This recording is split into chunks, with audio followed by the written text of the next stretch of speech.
في أبيات قليلة. أنا عشت في فترة من الفترات من الصغر 13 سنة تقريبا عشتها بالكويت بين أهلي وعماتي وخوالي هنا، وانتقلت قعدت أكثر من حوالي 14 سنة. فأقول الكويت يعني غلاي وحبي الراسي. قضيت أجمل سنين عشتها فيها، من يوم عمري صغير فيه مجلاسي، يزيد حبه إلى من مر طاريها.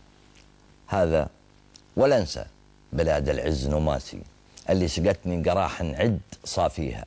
ان رحت عنها يصير الفكر محتاسي، ارجع النجد الغلا جرحي يداويها. الله الله الله الله، صح لسانك. صح. بالنسبة للشاعر كثير من المواقف تحد على الشعر، تحد على الكتابة. شو اللي قربك من الكتابة؟ شو اللي يخليك في مزاج الأدب وأنك أنت تبحر في بيوت الشعر؟ والله شوف، البحث عشان تبحث إلا إذا صار عندك مناسبة فلا بد أنك تروح وتختلي مع نفسك علشان تحضر لهذه المناسبة. أما القصيدة اللي تنظمه من غزل من غيره، هذا عندما يحضر الهاجس يحضر الشعر. تحرص على التواجد في الأمسيات الشعرية؟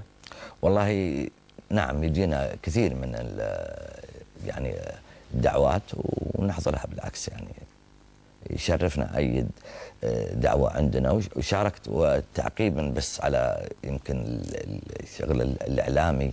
طبعا أنا ذكرت دخولي في تلفزيون الكويت، أيضا لي يعني أعمال في التلفزيون السعودي في القناة الأولى والثقافية والإذاعة السعودية، وشاركت في أكبر مهرجان عندنا أكثر من مرة اللي هو مهرجان الجنادرية، مع العديد من المهرجانات اللي تقام في يعني سواء في الرياض أو في مناطق المملكة، بالإضافة إلى العديد من القنوات الخاصة.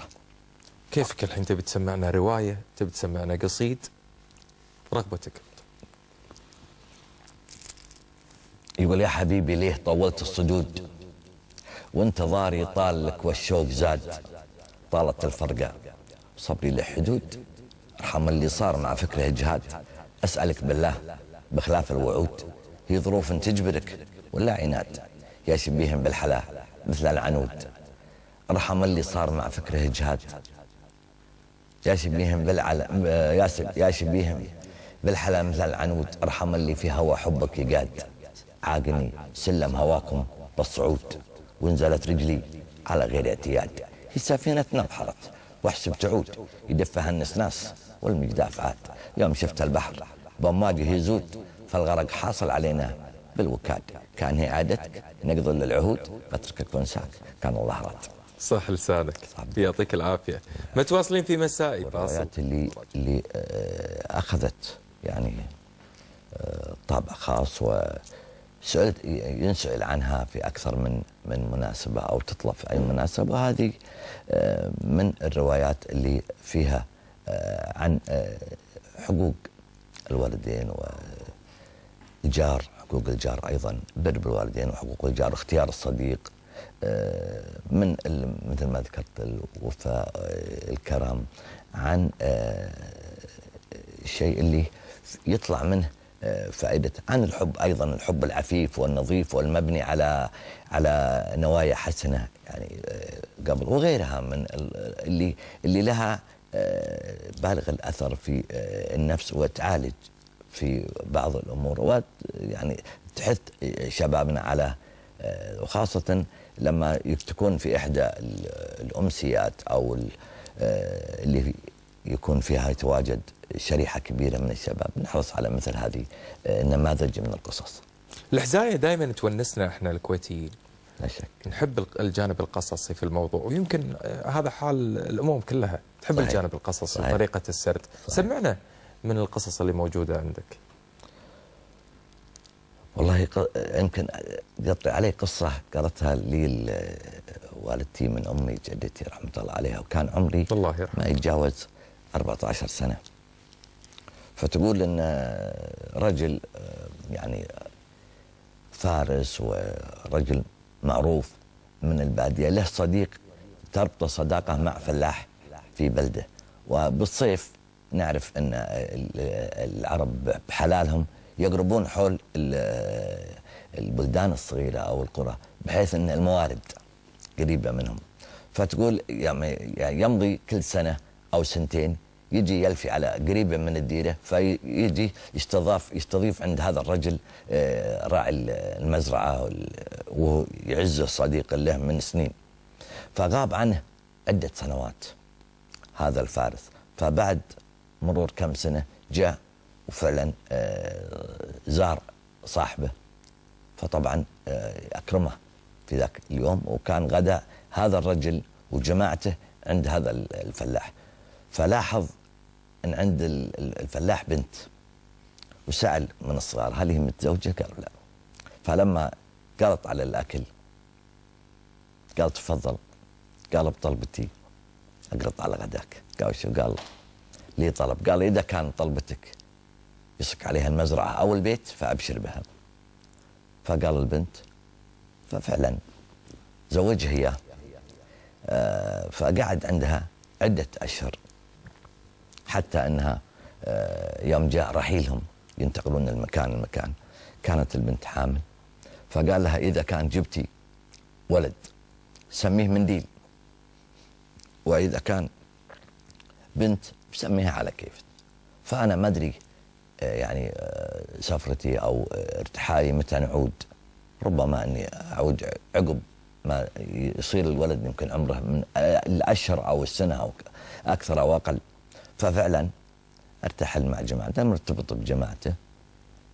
فبعد عودته إلى الولد تقريبا عمره 6 إلى 7 أشهر. فتعرف أبو 6 و7 أشهر لما تجي تلعبه تحس إنه في حركات له. فقال بياتي داعب فيها الولد، وعلى مسمع من البنت، وهو يعرف إن البنت شاعرة. فيسأله، جابت ولد وسمته منديل على كلامه. فيسأله يقول منديل أنا سالك برب السماوات، أنت البخيل أو تنطح الخيل جدا، أنت الذي تفرح إلى جن عجلات، يعني البل والخيل، لجن عجلات لجن عجل من بعيد المودع، أو الذي تفرح إلى جاك مسحات، يعني فلاح، وتقول حيلي للشغل ما يتردى، وتطلطل الأصوات في كل منحات، وحجبك يا منديل منها تغدى. تطلطل الأصوات اللي هي السواني يكون له غناء خاص، وياكل من رابط حزامه ويحط الأكل تحت حزام، هذا يكون يسمونها الحسبة، حسبك يا منديل منها تغدى. فكان على مسمع من البنت، فكان اسمه خلف. قالت خليف مرسل ما محفينا عليك المراسيل، ولذلك خطبنا يا مروي السلايل، الحب يعبى للضيوف المهاشيل، نعبالكم حمل الغروس الضلايل، حنا إلى جا الضيف نذبح لها الحيل، وانت يا ابو منديل أكبر دلايل. فكانت مداعبة بين هذا وهذا، وهذه لا يقل عن كان عمري لا يتجاوز 14 15 سنة سامعها من جدتي، ولا زالت راسخة. ما شاء الله. يعني كثير من الروايات ممكن أنها ترسخ في العقل إذا كانت يعني متوارثة من الآباء والأجداد. بالتأكيد. في مواقف حددت وياك رواية معينة، أو حددت طريقة كتابة رواية؟ والله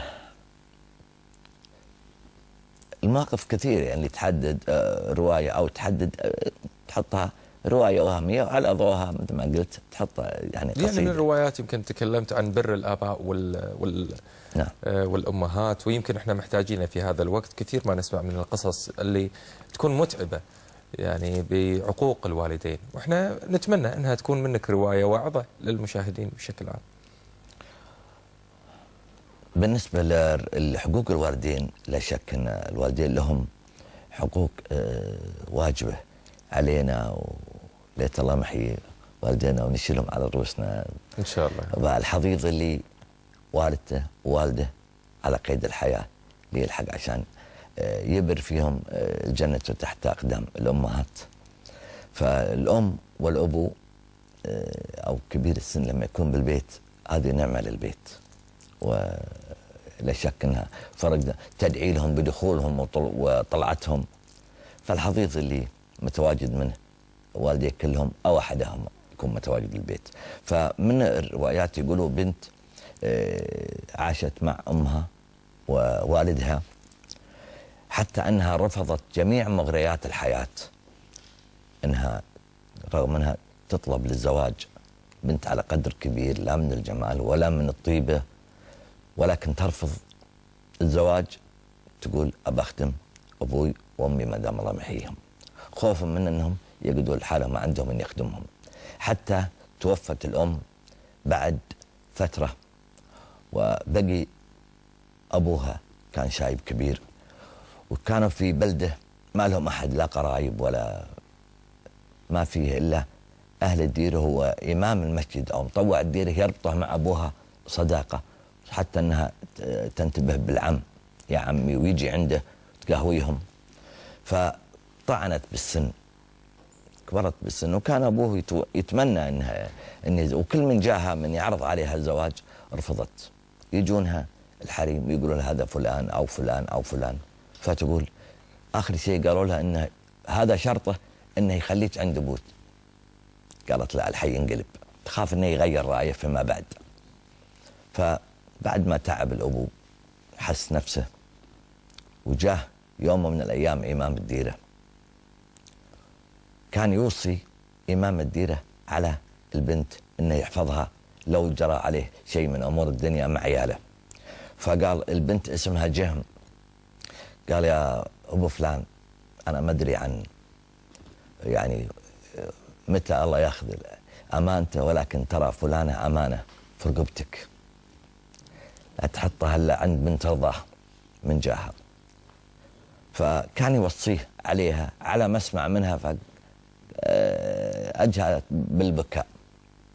فرد عليها وقال يا جهم أنا يوم أقول الكلام ماني عندي علم أني أبى أموت اليوم ولا بات ولا عقب سنة، الأعمار بيد الله، ولكن بالنهاية ما في حد باقي، ولكن أنت أيضا لك وصاة. فهو راح بفكره أنه لو توفى هذا الشايب وراحت عند المطوع هذا الرجل الطيب، يمكن يجيها أي واحد. كانت ترفض ناس يعني معروفين وفيهم من الطيب والكرم، ممكن يجيها أي واحد كبير بالسن، شايب كبير، ممكن تقبل به، بحيث أنها تقول في نفسها أني ما أبغى أصير عالة على هذا الرجل. فأعطاها توصيات وأعطاها نماذج من اللي هي تختار. فقال يا جهم وإن غدا بي عن سنيه، حذرة عن أوشام رجال حذار، لا تاخذي عود شبابه قد انحنى يموت وعيلاته عليه صغار، ولا تاخذي غر غرير من الصبا يزيدك بين القعدات حقار، ولا تاخذي جنن علشان ماله اللي هو البخيل، ولا تاخذي جنن علشان ماله، مالت من مال الردي خيار، تجوعين يا العذراء وتعرين ما كسا، ويوم رعيد ما عليك اخدار، لا تاخذي يا جهم يكوج مجرب رجل وله مع رجال وقر. سلامتك. شكرا لرواياتك وشكرا لقصائدك وشكرا لحضورك عندنا في برنامج مسائي. الله يرضى عليك. يعطيك العافية على هذه القصائد وهذه الأبيات الجميلة اللي طرحتها لنا.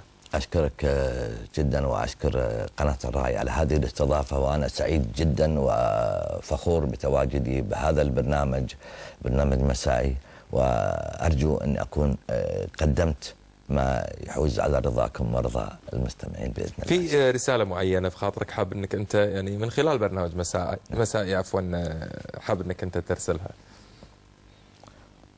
والله أبدا ما فيه إلا الشكر والتقدير لما قدموه هذه القناة ومنسوبيها على هذه الاستضافة الجميلة، واستقبالهم من دخولنا في بداية المدخل قناة الرأي حتى وصلنا إلى هذا الاستوديو. الله يسلمك. مهما قدمنا من شكر نبقى عاجزين. قدرك هذا ومقامك، ويعطيك ألف عافية على قبولك الدعوة. تسلم. ومشكورين. تسلم. كان ويانا الشاعر والروائي إبراهيم الغنام، كنا وياه في هذه الرحلة الشعرية الجميلة والروائية الجميلة اللي أمتعنا صراحة في رواياته وحزاياته معنا. وصلنا وياكم إلى ختام برنامج مسائي. شكرا لحسن متابعتكم، اشوفكم على خير، مع ألف سلامة.